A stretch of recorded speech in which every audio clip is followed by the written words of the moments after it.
de la nature.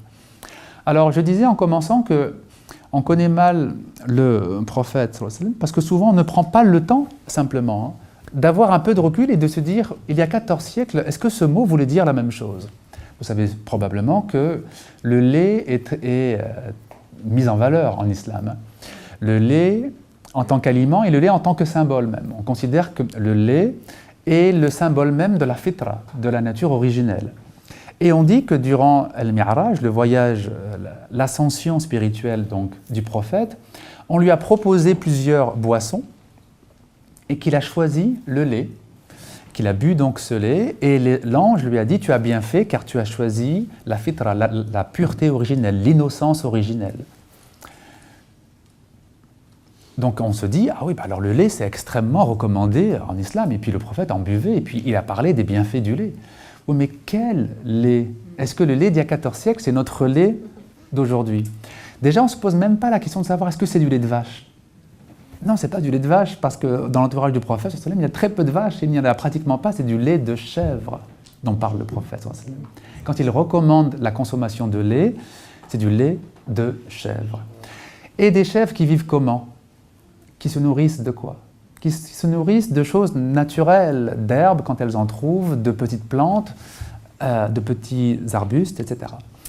Donc, qui se nourrissent de végétaux et qui leur donnent un lait très digeste et très riche en oméga 3, donc très équilibré en acides gras, ce qui n'est pas du tout le cas du lait moderne et du lait industriel, qui est, disons, fabriqué en quantité industrielle. Donc, vous voyez, pour ce simple exemple du lait qu'on trouve dans de nombreux hadiths, il faut se poser cette question. Que veut dire laban à l'époque? Que veut dire halib à l'époque, etc. Ça ne correspond pas du tout à la même chose. Même chose pour les céréales.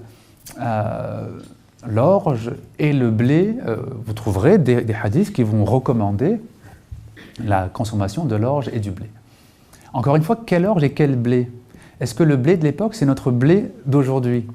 Notre blé qui a été donc croisé des centaines de fois, qui a été donc modifié pour contenir toujours de plus en plus de gluten, pour pouvoir faire un pain toujours de plus en plus facilement panifiable, c'est-à-dire qui va gonfler très vite et qui va donner une mie très aérée et donc très économique, parce qu'on fait beaucoup plus de baguettes très légères plutôt que de pain plutôt dense, disons. Donc ce blé qui contient énormément de gluten, qui n'a plus rien à voir avec le blé ancien, il n'a pas du tout les mêmes effets. Vous avez sûrement entendu parler autour de vous du développement des intolérances au gluten. Pourquoi ça apparaît aujourd'hui? Parce que ce n'est plus du tout le même blé, tout simplement. Le petit épeautre, par exemple, qui est un blé qui est resté plus ancien et beaucoup plus digeste, et donne moins lieu à des intolérances que le blé conventionnel. Donc il faut se poser toutes ces questions pour pouvoir revenir à une saine compréhension de l'enseignement du prophète Mohammed et comprendre ce vers quoi il a voulu amener ses contemporains. Il a voulu les faire passer d'un rapport à la nature qui était un rapport de violence, un rapport de domination, à un rapport d'harmonie et de contemplation. Al-mushahada, la contemplation de la beauté de la nature.